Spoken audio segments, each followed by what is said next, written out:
Hello dear students, myself Dhirendra Pandey from Gorakhpur Uttar Pradesh. और हम लोग डिस्कस कर रहे थे एक्सरसाइज 2 जीओसी का सीट सोल्यूशन। और क्वेश्चन नंबर 32 तक हमने ट्राई कर लिया था। अब क्वेश्चन नंबर 33 से शुरू करेंगे। ठीक, क्वेश्चन क्या है? Right stability order of following intermediates. तो जिनके पास सीट नहीं है वीडियो पॉज करेंगे, सॉल्व करेंगे और आंसर मैच कराएंगे। तो स्टेबिलिटी ऑर्डर पूछ रहा है। अब यहाँ पे लिखा हुआ है कार्बोकटायन। अब हमको अच्छे से पता है कि कार्बोकटायन की स्टेबिलिटी कैसे चेक होती है? हाइपर कंजुगेशन से। ठीक है, तो जो भी कार्बोकटायन है अगर रेजोनेंस नहीं है तो की बात हो रही है। ऑर्डर क्या होता है अपना? रेजोनेंस, फिर हाइपर कंजुगेशन और फिर इंडक्टिव इफेक्ट। तो हमने किया कार्बोकटायन को बॉक्स में बंद, और यहां पे आया 3 अल्फा हाइड्रोजन, यहां पे आया 6 अल्फा हाइड्रोजन, और यहां पे आया 9 अल्फा हाइड्रोजन। जितना ज्यादा अल्फा हाइड्रोजन उतना ज्यादा हाइपर कंजुगेशन, और जितना ज्यादा हाइपर कंजुगेशन उतनी ज्यादा स्टेबिलिटी। तो इस हिसाब से देखोगे तो ऑर्डर क्या आ जाएगा? सी बी ए। ठीक, नेक्स्ट यहां पे अपने पास कार्बोकटायन है, इसको बॉक्स में बंद करेंगे। यहां पे कार्बोकटायन है, इसको बॉक्स में बंद करेंगे। यहां पे कार्बोकटायन, इसको बॉक्स में बंद करेंगे। अब इसके बगल में देखेंगे ये कार्बन, इसके पास कितने अल्फा हाइड्रोजन? तो 1 अल्फा हाइड्रोजन। इस वाले के पास कितने अल्फा हाइड्रोजन? 1 यहाँ पे, 2 यहाँ पे, तो कितने अल्फा हाइड्रोजन हो गए? 3 अल्फा हाइड्रोजन। इसके पास चेक करेंगे तो 3 alpha hydrogen, 2 5 alpha hydrogen, 2 7 alpha hydrogen. तो कितने अल्फा हाइड्रोजन हो गए? 7 अल्फा हाइड्रोजन हो गए। ठीक, तो सबसे ज्यादा अल्फा हाइड्रोजन सी वाले के पास, उससे कम बी वाले के पास, और सबसे कम ए वाले के पास। तो ये रहा अपना ऑर्डर, और आप मैच करते रहिए और फाइनली कमेंट में लिखिए कि कितना क्वेश्चन आपको मिला था और कितना क्वेश्चन आपका करेक्ट हुआ। ठीक है, नेक्स्ट यहां पे आते हैं। अगेन इसको बॉक्स में बंद करेंगे। ये हो गया बॉक्स में बंद। अब इसके एडजेसेंट पोजीशन पे देखेंगे तो यहाँ पे 1 अल्फा हाइड्रोजन हो गया। यहां पे देखेंगे तो 3 3 6 और 1 7 अल्फा हाइड्रोजन हो गया। यहां पे आएंगे तो 1 और 2 1 3, तो कितने अल्फा हाइड्रोजन हो गए? 3 अल्फा हाइड्रोजन। तो सबसे ज्यादा अल्फा हाइड्रोजन बी के पास, फिर सी के पास, फिर ए के पास। ठीक है, नेक्स्ट यहां पे रेडिकल है, रेडिकल की स्टेबिलिटी भी हाइपर कंजुगेशन से चेक होगी। तो अगेन वही क्वेश्चन आ रहा आप लोगों के पास। इसके पास कितने अल्फा हाइड्रोजन हो गए? 3 अल्फा हाइड्रोजन। इसके पास 6 अल्फा हाइड्रोजन, इसके पास 9 अल्फा हाइड्रोजन। तो किसकी स्टेबिलिटी ज्यादा होगी? सी बी एंड ए। ठीक, next question again radical, radical की स्टेबिलिटी भी हाइपर कंजुगेशन से सॉल्व होगी। तो यहां पे अपने पास 1 अल्फा हाइड्रोजन, यहां पे अपने पास 1 और 2 1 3 अल्फा हाइड्रोजन, यहां पे अपने पास 3 तो 5 2 7 अल्फा हाइड्रोजन। जितने ज्यादा अल्फा हाइड्रोजन उतनी ज्यादा स्टेबिलिटी। तो सी बी एंड ए, ये हो गया स्टेबिलिटी ऑर्डर। ठीक, नेक्स्ट क्वेश्चन ट्राई करते हैं। वीडियो पॉज करिए, सॉल्व करिए। अगेन रेडिकल, इसके पास कितने अल्फा हाइड्रोजन होंगे? 1 अल्फा हाइड्रोजन। इसके पास कितने अल्फा हाइड्रोजन होंगे? 3 3 6 और 1 7 अल्फा हाइड्रोजन। इसके पास कितने अल्फा हाइड्रोजन होंगे? 1 2 1 3 अल्फा हाइड्रोजन। तो किसकी स्टेबिलिटी सबसे ज्यादा होगी? बी सी एंड ए। ठीक, नेक्स्ट क्वेश्चन कार्ब एनायन है। यहां पे तो हाइपर कंजुगेशन होता नहीं है। हाइपर कंजुगेशन नहीं होगा तो प्लस आई लगेगा, और प्लस आई लगेगा तो स्टेबिलिटी क्या होगी? घटेगी। छोटा प्लस आई है तो कम स्टेबिलिटी घटेगी। यहाँ दो तरफ से प्लस आई लग रहे हैं तो स्टेबिलिटी और ज्यादा घटेगी। यहाँ 3 तरफ से प्लस आई लग रहा है तो स्टेबिलिटी और ज्यादा घटेगी, क्योंकि इंडक्टिव इफेक्ट क्या होता है? इंडक्टिव इफेक्ट एडिटिव प्रॉपर्टी होता है। ठीक, तो यहाँ पे स्टेबिलिटी और घटेगी। तो सबसे ज्यादा स्टेबिलिटी किस में घटेगी? तीसरे वाले में। तो सबसे अच्छी स्टेबिलिटी किसकी होगी? ए की, फिर बी की, और फाइनली सी की। ठीक, नेक्स्ट यहां पे देखेंगे, ये हमारे पास 1 डिग्री कार्बन आयन हो गया, ये 2 डिग्री कार्बन आयन हो गया, ये 3 डिग्री कार्बन आयन हो गया। तो इंडक्टिव इफेक्ट की बात करेंगे तो यहां सबसे ज्यादा लगेगा, तो स्टेबिलिटी सबसे अच्छी किसकी होगी? ए, बी एंड फाइनली सी सबसे कम स्टेबल होगा। ठीक, ये बहुत फंडामेंटल क्वेश्चंस हैं। नेक्स्ट अगर हम लोग बात करेंगे, यहां भी ये 1 डिग्री कार्बन आयन हो गया, ये 3 डिग्री कार्बन आयन हो गया, ये 2 डिग्री कार्बन आयन हो गया। किसकी स्टेबिलिटी अच्छी होगी? बी वाले की, फिर सी वाले की और फिर ए वाले की। सॉरी, रिवर्स ऑर्डर हो गया, ए वाला होगा, फिर सी वाला होगा और फिर बी वाला होगा। अगेन पॉजिटिव चार्ज की बात करेंगे, ये प्लस आई लगाएंगे, यहां पे कार्बन और बढ़ रहा है तो प्लस आई और होगा, कार्बन और बढ़ेगा तो प्लस आई और लगेगा। तो जितना ज्यादा कार्बन होगा उतना ज्यादा प्लस आई होगा, और जितना ज्यादा प्लस आई होगा स्टेबिलिटी उतनी ज्यादा होगी। ठीक, नेक्स्ट यहां देखो निगेटिव चार्ज, हमको अच्छे से याद है, negative charge stable on more electronegative atom. तो यहां पे ये किसके पास आ गया? sp3 के पास आ गया, ये किसके पास आ गया? sp2 के पास आ गया, और ये किसके पास आ गया? sp के पास। एक लोन पेयर और एक सिग्मा बॉन्ड। तो ये sp हाइब्रिडाइज्ड कार्बन हो गया, ये sp2 हाइब्रिडाइज्ड कार्बन हो गया, और ये वाला sp3 हाइब्रिडाइज्ड कार्बन हो गया। ठीक, तो अगर यहां देखेंगे तो स्टेबिलिटी किसके ऊपर ज्यादा होगी? sp वाले के ऊपर सबसे ज्यादा होगी। ठीक है, नेक्स्ट रेडिकल की बात करेंगे। रेडिकल मतलब डिफिशियंसी। डिफिशियंसी कहां अच्छी होगी? इलेक्ट्रोपॉजिटिव एटम पे। तो इस पे डिफिशियंसी की स्टेबिलिटी क्या होगी? ज्यादा, क्योंकि रेडिकल को किसकी तरह ट्रीट करेंगे? कार्बोकैटायन की तरह। ठीक है, तो यहां पे ये अनस्टेबल होगा। Next, right stability order of the following intermediate. तो ये जो पुराने ये सारे क्वेश्चंस थे, ये सारे क्वेश्चंस इंडक्टिव इफेक्ट और हाइपर कंजुगेशन पे हैं।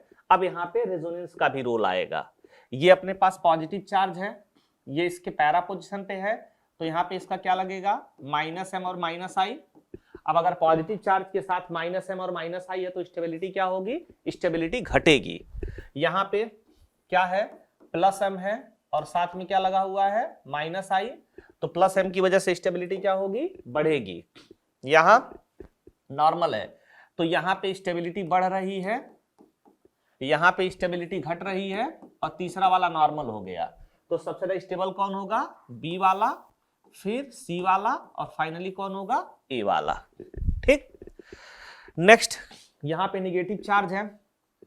अब ये निगेटिव चार्ज डिलोकलाइज होके यहां आएगा, ये यहां से यहां आएगा, और अपने पास निगेटिव चार्ज है और बगल में क्लोरीन है।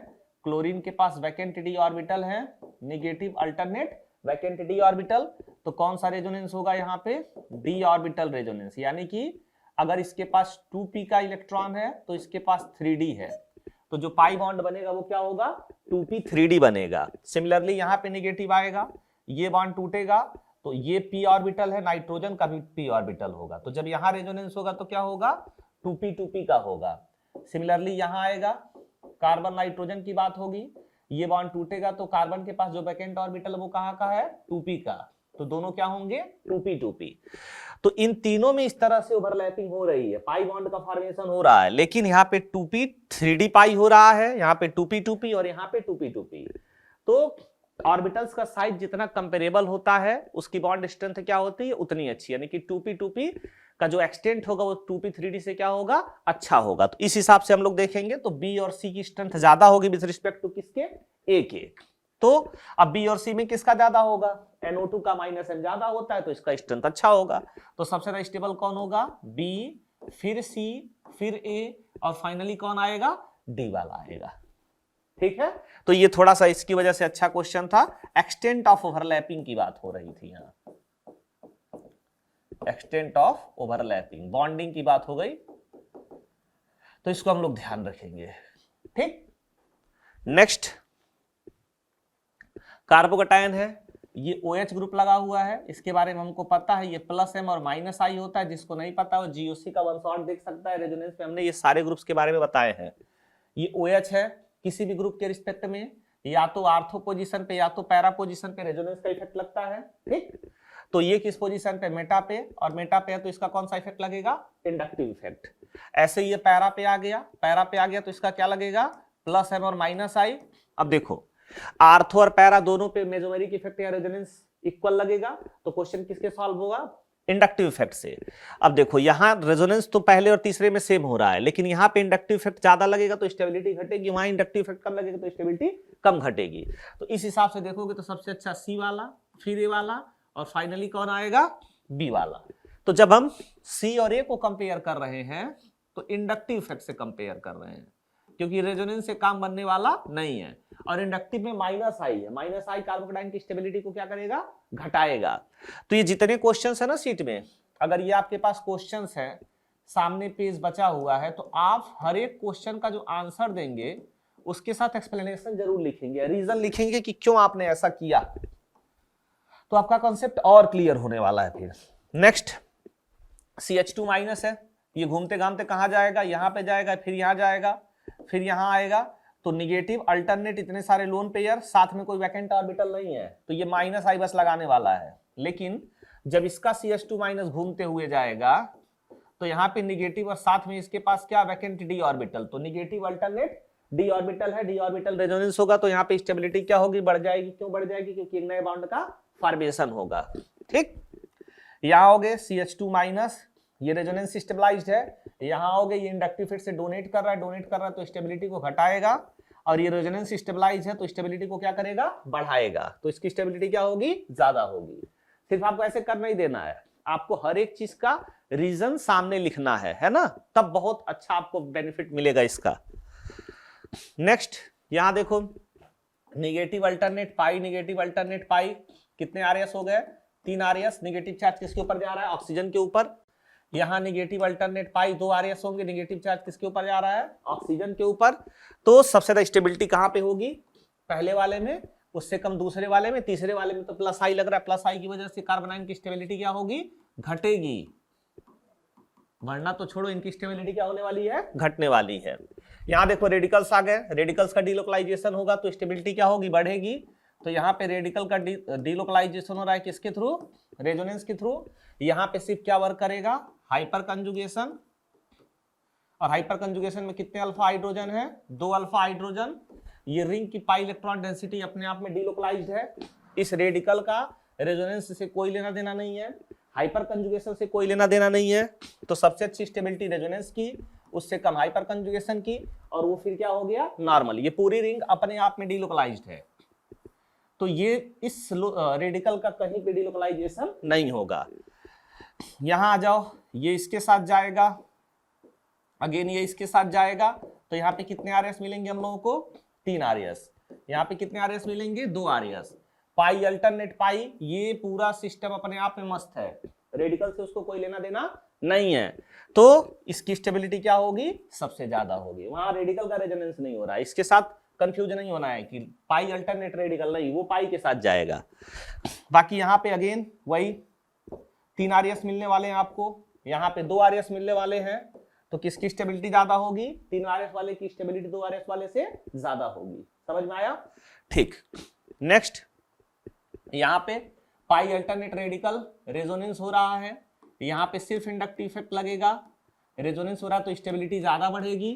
यहाँ पे पाई अल्टरनेट पाई 3 रेजोनेंस हो रहे हैं, यहाँ पे कितने हो रहे हैं, 2 रेजोनेंस हो रहे हैं, और यहाँ पे ये पूरा सिस्टम अपने में मस्त है, रेडिकल से उसका कोई लेना देना नहीं है, ऊपर से वो sp2 कार्बन के पास है, तो उसकी स्टेबिलिटी सबसे कम होगी। तो सबसे अच्छा स्टेबल कौन होगा, सी वाला, उससे कम बी वाला, उससे कम ए वाला, और सबसे लास्ट में कौन आएगा, डी वाला।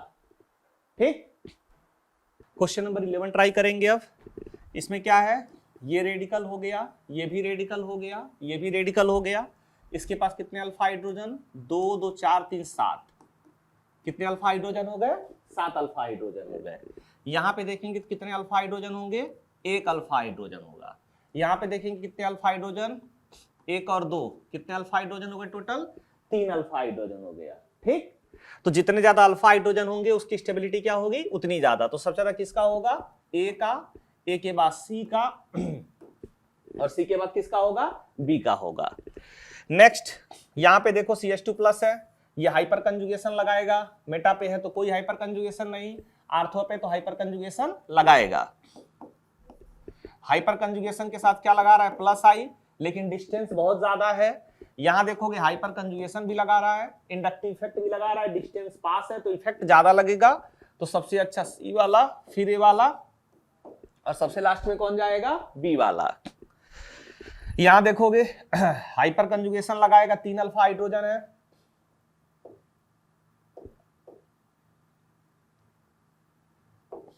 यहां देखोगे तो 2 अल्फा हाइड्रोजन है, यहां देखोगे तो 1 अल्फा हाइड्रोजन है, यहां 9 अल्फा हाइड्रोजन, यानी कि हाइपर कंजुगेशन नहीं लगेगा।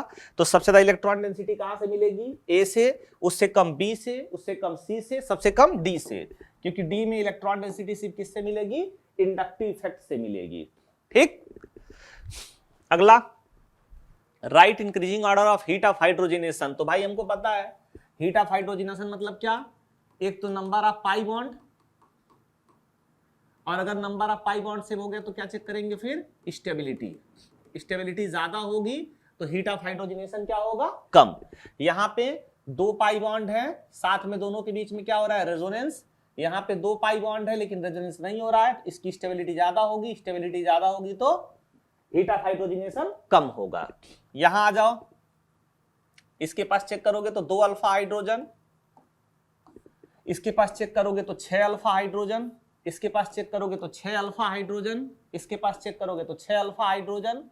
अब हमको पता है ये चीज कि अगर अपने पास ये सिस कॉन्फ़िगरेशन है, ये अपने पास ट्रांस कॉन्फ़िगरेशन है, और ये अपने पास ज्यादा ब्रांच वाला कॉन्फ़िगरेशन है, ठीक। तो अगर same number of alpha hydrogen है तो ब्रांचिंग ज्यादा होगी तो स्टेबिलिटी भी ज्यादा होगी। ये पूरा लीनियर चेन हो गया, ये पूरा लीनियर चेन हो गया, और इसके अंदर क्या मिल रहा है, ब्रांच, तो स्टेबिलिटी क्या होने वाली, ज्यादा।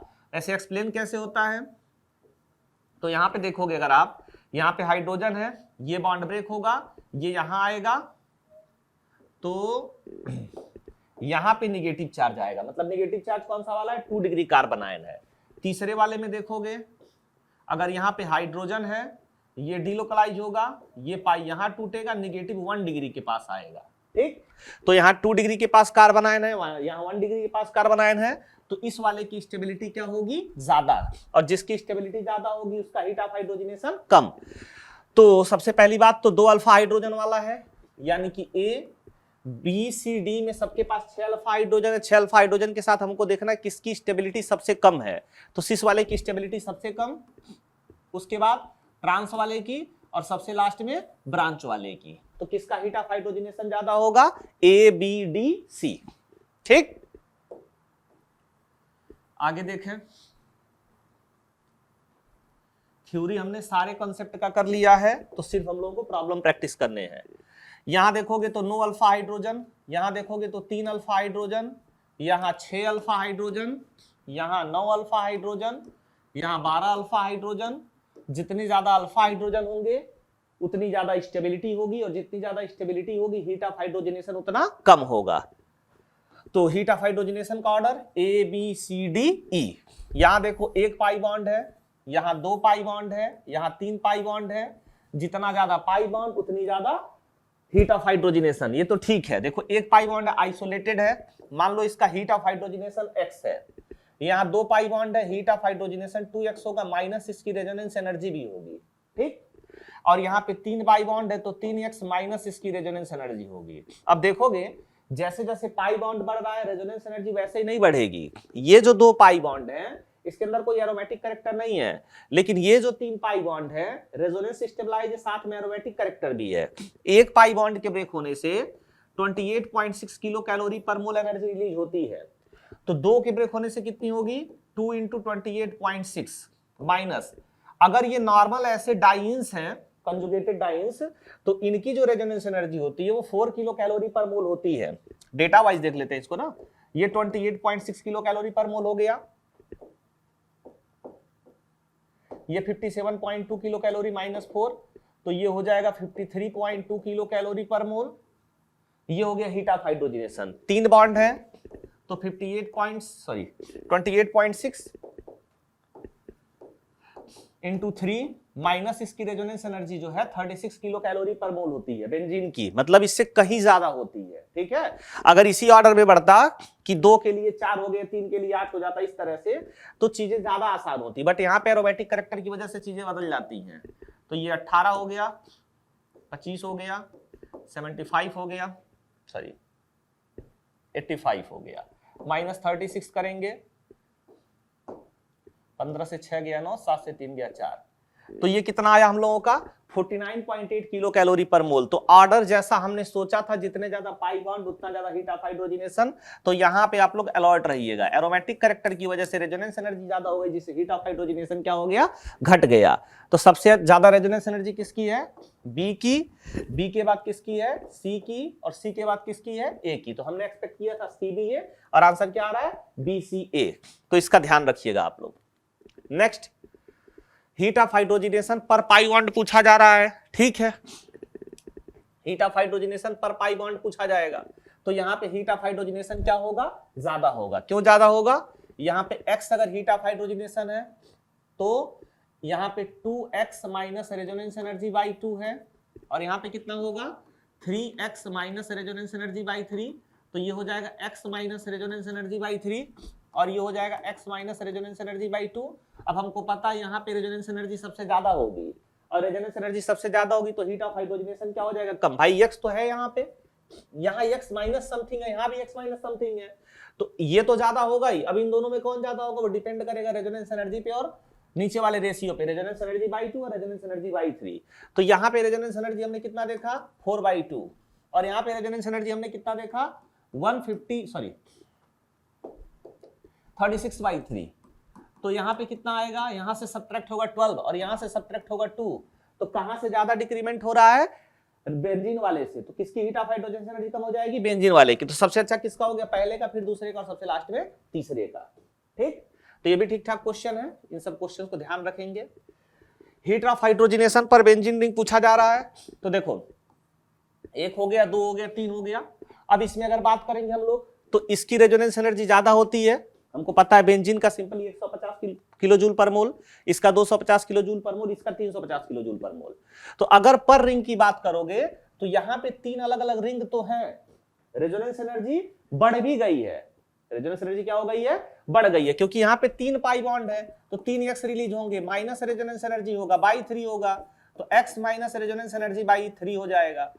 यहाँ पे कितना होगा, x minus resonance energy by 5 हो जाएगा। यहाँ पे कितना होगा, x minus resonance energy by 7 हो जाएगा। तो यहाँ पे जो रेजोनेंस एनर्जी वो बहुत ज्यादा है, जिस वजह से यहाँ पे सब्ट्रैक्शन ज्यादा होगा, तो हीट ऑफ हाइड्रोजनेशन क्या हो जाएगा, कम। तो यहाँ पे जो पर रिंग रेजोनेंस एनर्जी हो, सॉरी हीट ऑफ हाइड्रोजनेशन होगा, वो क्या हो जाएगा, ज्यादा हो जाएगा। ठीक, कोई दिक्कत वाली बात। तो ये भी ध्यान रखना इस क्वेश्चन को भी। अगला इसमें पूछा जा रहा है पाई अल्टरनेट पाई, इसके अंदर रेजोनेंस है, पाई अल्टरनेट पाई कुछ नहीं है, तो रेजोनेंस नहीं है तो स्टेबिलिटी कम होगी, स्टेबिलिटी कम होगी तो हीट ऑफ हाइड्रोजनेशन इसका ज्यादा होगा। ठीक, नेक्स्ट अगर हम लोग ट्राई करते हैं, यहाँ पे रेजोनेंस है, यहाँ पे रेजोनेंस नहीं है, रेजोनेंस नहीं है तो स्टेबिलिटी कम होगी, स्टेबिलिटी कम होगी तो हीट ऑफ हाइड्रोजनेशन ज्यादा होगा। समझ में आ रहा है। तो ये सारे क्वेश्चन एक दूसरे से ही एसोसिएटेड है, जहां पे रेजोनेंस होगा वहां पे रेजोनेंस एनर्जी ज्यादा होगी तो हीट ऑफ हाइड्रोजनेशन कम होगा। अच्छा, रेजोनेंस होते होते एरोमेटिक कैरेक्टर आ गया तो हीट ऑफ हाइड्रोजनेशन और कम हो जाएगा। ठीक, नेक्स्ट ट्राई करते हैं। Give decreasing order of heat of combustion. Heat of combustion में क्या भाई, ये डायरेक्टली प्रोपोर्शनल टू होता है किसके ऊपर, नंबर ऑफ कार्बन एटम्स, और इनवर्सली प्रोपोर्शनल टू स्टेबिलिटी। इसमें बहुत परेशान होने की जरूरत नहीं है, बस छोटे छोटे क्वेश्चंस हैं। पहले वाले में कितने कार्बन, 6 कार्बन, दूसरे वाले में 7 कार्बन, तीसरे वाले में 8 कार्बन। तो जिसके पास ज्यादा कार्बन होंगे उसका हीट ऑफ कंबस्शन क्या होगा, ज्यादा होगा। यहां आ जाओ, 6 carbon, 5 carbon, 4 carbon, 3 carbon, number of carbon ज्यादा होगा तो हीट ऑफ कंबस्शन भी ज्यादा होगा। यहां ये दोनों सेम है, नंबर ऑफ अल्फा हाइड्रोजन भी सेम है, तो स्टेबिलिटी से चेक करेंगे, इसकी स्टेबिलिटी कम होगी, इसकी स्टेबिलिटी ज्यादा होगी, स्टेबिलिटी कम होगी तो हीट ऑफ कंबस्शन ज्यादा होगा। यहाँ पे 3 अल्फा हाइड्रोजन, यहाँ पे 6 अल्फा हाइड्रोजन, यहाँ पे 9 अल्फा हाइड्रोजन, ये तो अल्फा हाइड्रोजन की बात हो गई। बाकी यहाँ पे 3 कार्बन, यहाँ पे 4 कार्बन और यहाँ पे 5 कार्बन। नंबर ऑफ कार्बन ज्यादा होंगे तो हीट ऑफ कंबस्शन ज्यादा। ये अल्फा हाइड्रोजन की बात कब होगी, अल्फा हाइड्रोजन की बात तब होगी जब इसमें क्या कहते हैं, नंबर ऑफ कार्बन एटम क्या हो जाए, सेम हो जाए। ठीक, सबका एक्सप्लेनेशन अच्छे से साथ में लिखना है, तब तो फायदा है, नहीं तो कोई मतलब नहीं क्वेश्चन सॉल्व करने का। Next, arrange in order of carbon hydrogen bond energy. भाई हमने क्या कहा था, सबसे पहले आप क्या करेंगे, सबसे पहले आप हाइड्रोजन निकाल देंगे, रेडिकल बना लेंगे। रेडिकल यहां पे आएगा, इसका रेडिकल यहां पे आएगा, इसका रेडिकल यहां पे आएगा, इसका रेडिकल यहां पे आएगा, इसका रेडिकल यहां पे आएगा और इसका रेडिकल यहां पे आएगा। अब देखो कौन सा रेडिकल रेजोनेंस स्टेबलाइज्ड है, तो ये वाला रेडिकल क्या है, रेजोनेंस स्टेबलाइज्ड, तो इसकी स्टेबिलिटी क्या होगी, सबसे ज्यादा। फिर यहां देखोगे डी वाला भी क्या है, रेजोनेंस स्टेबलाइज्ड। रेजोनेंस के साथ साथ क्या है इसके पास, हाइपर कंजुगेशन। इसके पास भी रेजोनेंस है, इसके पास भी रेजोनेंस है और साथ में इसके पास हाइपर कंजुगेशन भी है। 2 अल्फा हाइड्रोजन है, तो सबसे ज्यादा स्टेबल कौन होगा, डी का रेडिकल, उससे कम कौन होगा, एफ का रेडिकल। अब आ जाओ बी वाले के पास, 3 2 5 3 8 अल्फा हाइड्रोजन है, माने इसके पास हाइपर कंजुगेशन बहुत अच्छा होगा। फिर बी वाले के पास, अब ए और सी वाले के पास आ जाओ। ए के पास कितने अल्फा हाइड्रोजन है, सिर्फ 1 अल्फा हाइड्रोजन है। सी वाले के पास, ये इसके पास 2 है और इसके पास एक 3 हो गया, मतलब कौन सा हो जाएगा, सी वाला। सी के बाद कौन सा वाला होगा, ए वाला। नंबर ऑफ अल्फा हाइड्रोजन, इसमें क्या था, रेजोनेंस भी था, हाइपर कंजुगेशन भी था। इसमें सॉरी, इसमें सिर्फ रेजोनेंस और हाँ था, डी वाला है ना, तो डी वाले में रेजोनेंस भी है, हाइपर कंजुगेशन भी है। एफ वाले में सिर्फ रेजोनेंस है। बीसी वाले में क्या है, हाइपर कंजुगेशन। हाइपर कंजुगेशन है तो क्या देखेंगे, अल्फा हाइड्रोजन। बी वाले के पास कितने अल्फा हाइड्रोजन है, बी वाले के पास 2 अल्फा हाइड्रोजन, इसका 3 अल्फा हाइड्रोजन 5, ऊपर वाले का 3 8, तो इसके पास 8 अल्फा हाइड्रोजन हो गए। सी वाले के पास कितने अल्फा हाइड्रोजन है, 2 इसका 1 इसका, तो कितने हो गए, 3 अल्फा हाइड्रोजन। ए वाले के पास देखोगे तो सिर्फ इसका 1 अल्फा हाइड्रोजन है, तो इसके क्वेश्चन अल्फा हाइड्रोजन से सॉल्व होंगे। लास्ट में आएगा ये वाला, ये sp2 के ऊपर रेडिकल है, कम स्टेबल है, तो सबसे लास्ट में कौन जाएगा, ई वाला। इसका मतलब अगर हम लोग बात करें, इसकी स्टेबिलिटी बहुत अच्छी है, इसकी स्टेबिलिटी बहुत अच्छी है तो बांड आसानी से टूटना चाहेगा। इसकी स्टेबिलिटी बहुत कम है, मतलब बांड आसानी से टूटने वाला नहीं है। तो ये हो गया अपना स्टेबिलिटी का ऑर्डर।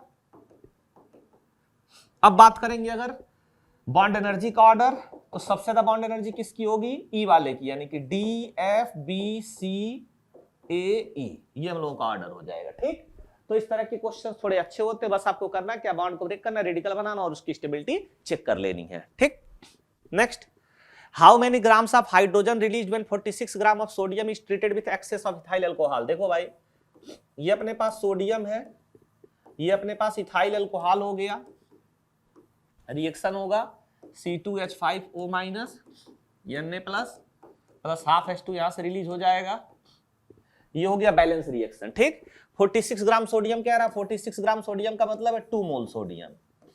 स्टोइकियोमेट्री से चेक करेंगे तो क्या होगा, 2 मोल सोडियम से 1 मोल हाइड्रोजन निकल रहा है, तो ये 1 मोल हाइड्रोजन हो जाएगा, और 1 मोल H2 का मास कितना होगा, 2 ग्राम। बस सॉल्व हो गया है ना। ठीक, next, use the following data to answer the question below. ठीक है, रेजोनेंस एनर्जी की बात कर रहा है, तो हमने क्या कहा था, रेजोनेंस एनर्जी जो है वो तो थ्योरेटिकल वैल्यू हो गई किसी भी एनर्जी के लिए, माइनस एक्सपेरिमेंटल वैल्यू की बात कर रहे हैं।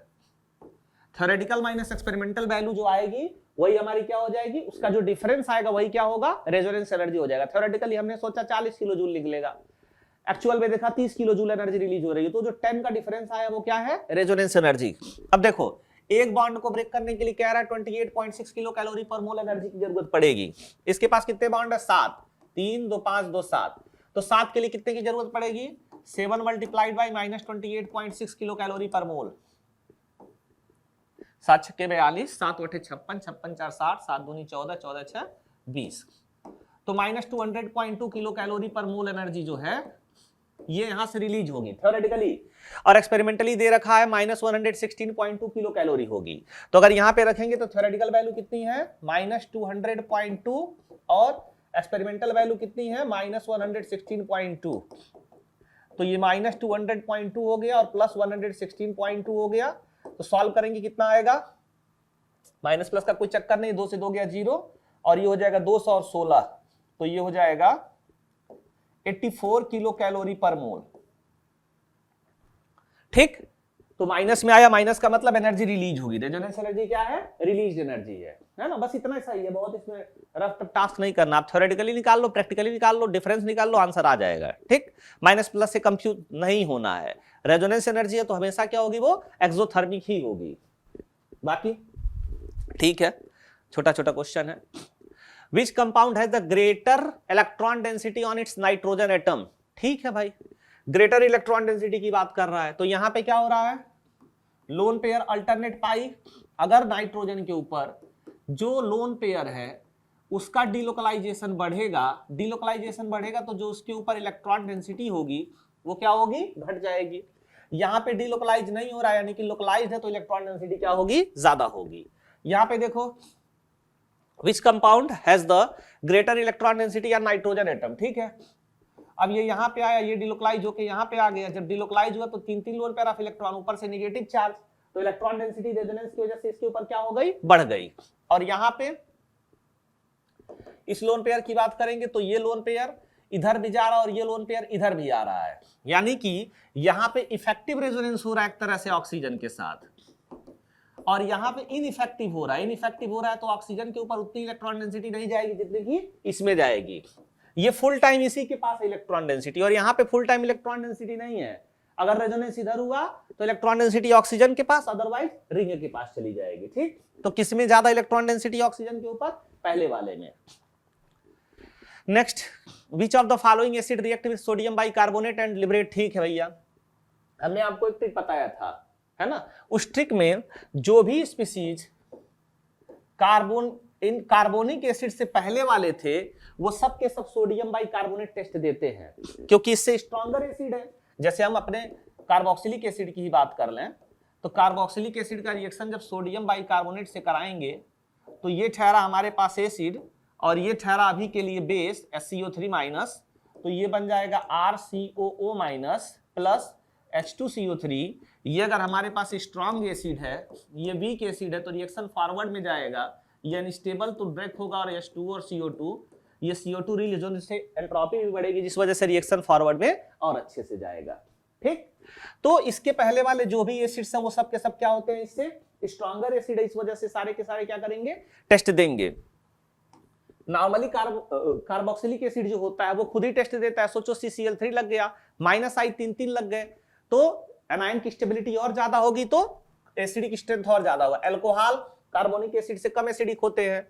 फिर से ये आ गया, शानदार आर्थो इफेक्ट की वजह से और अच्छा एसिडिक हो जाएगा। HCl तो मतलब कहना ही क्या, यहाँ पे फिर से आर्थो इफेक्ट लगेगा, एसिडिक स्ट्रेंथ इसका क्या होगा, और बढ़ जाएगा। फिनॉल के चक्कर में नहीं पड़ना है, SO3H है, हाईली एसिडिक, ये पिक्रिक एसिड, तो बचा कौन, ये वाला जो होगा, ये हम लोग का पैरा नाइट्रोफिनॉल होगा तो वो टेस्ट देगा, लेकिन मेटा नाइट्रोफिनॉल नहीं देगा, क्योंकि पैरा में क्या है, -M लगा हुआ और मेटा में -I लगा हुआ है।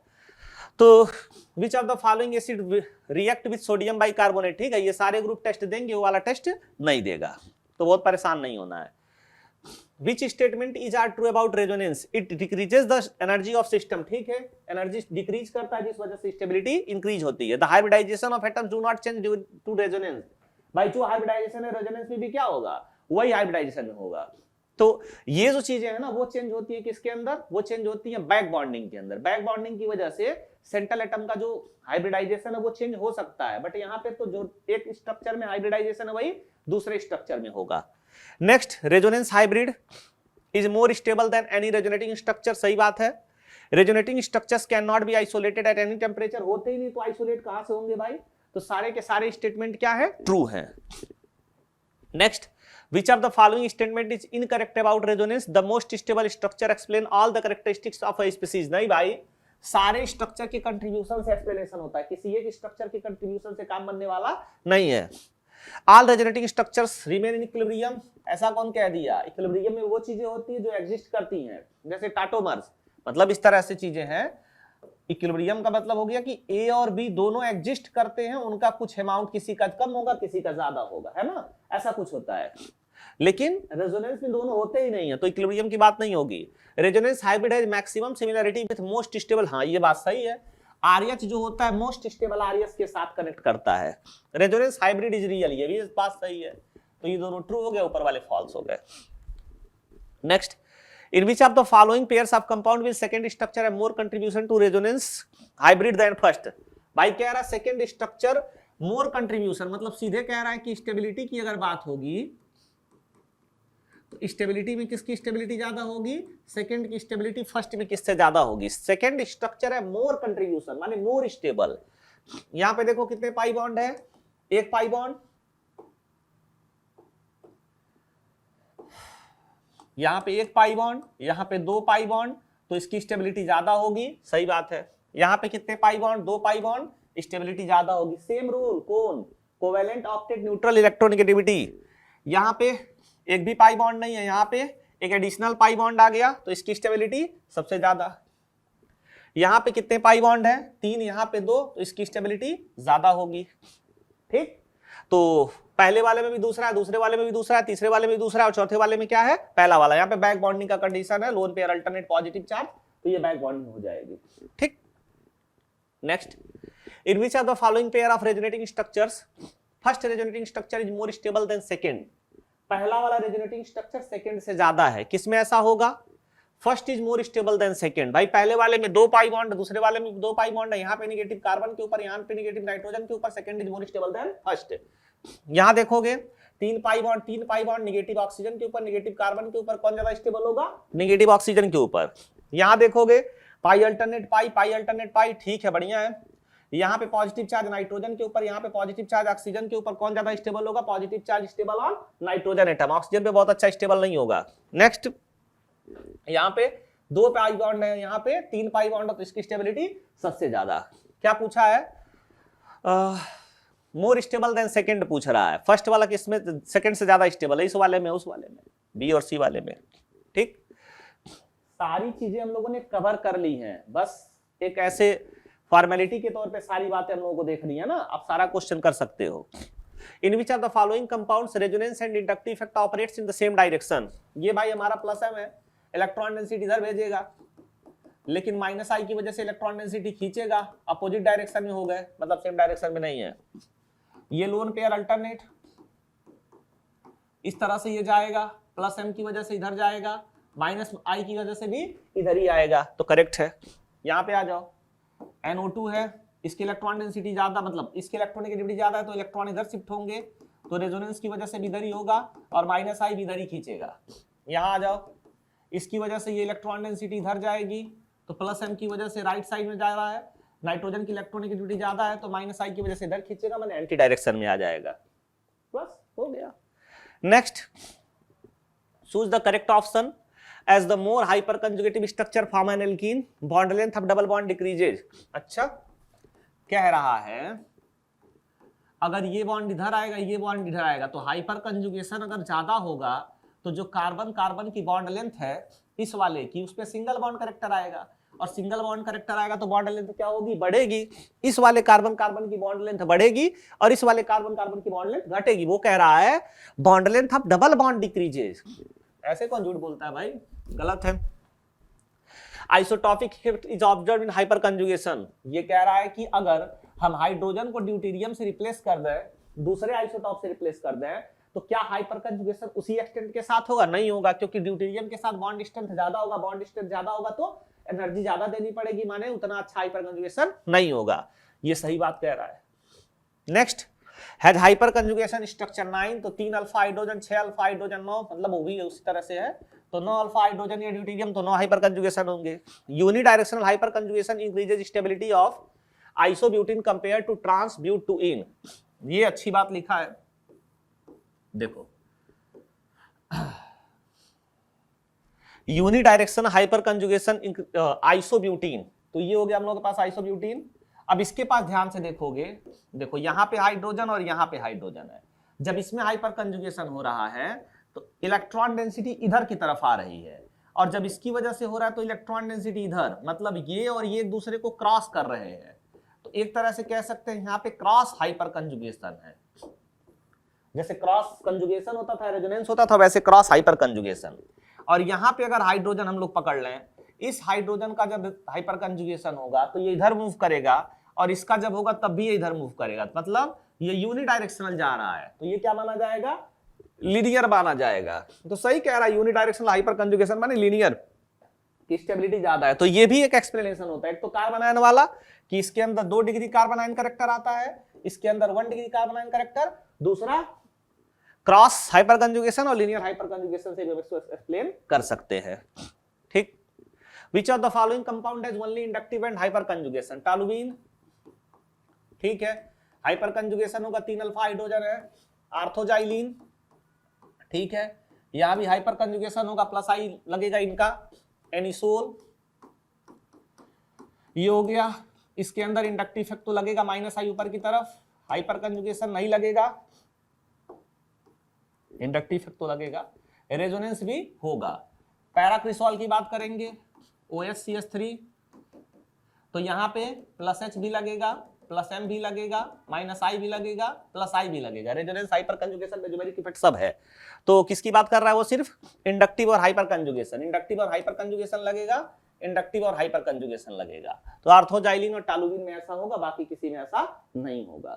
ठीक, नेक्स्ट, तो आप लोगों का एक्सरसाइज 2 भी कंप्लीट हो गया। अब इसके बाद अगले पार्ट में हम लोग डिस्कस करेंगे एक्सरसाइज 3। ठीक, एक एक क्वेश्चन अच्छे से करिए और सबके एक्सप्लेनेशन ढंग से लिखिए, और फाइनली आप अपने कमेंट में जरूर लिखिए अगर वीडियो देख रहे हैं तो, थोड़ा सा समय निकालिए। Thank you MSc sir and team, 10 second का टाइम निकालिए और ये लिखा करिए कमेंट में। ठीक, मिलते हैं नेक्स्ट पार्ट में।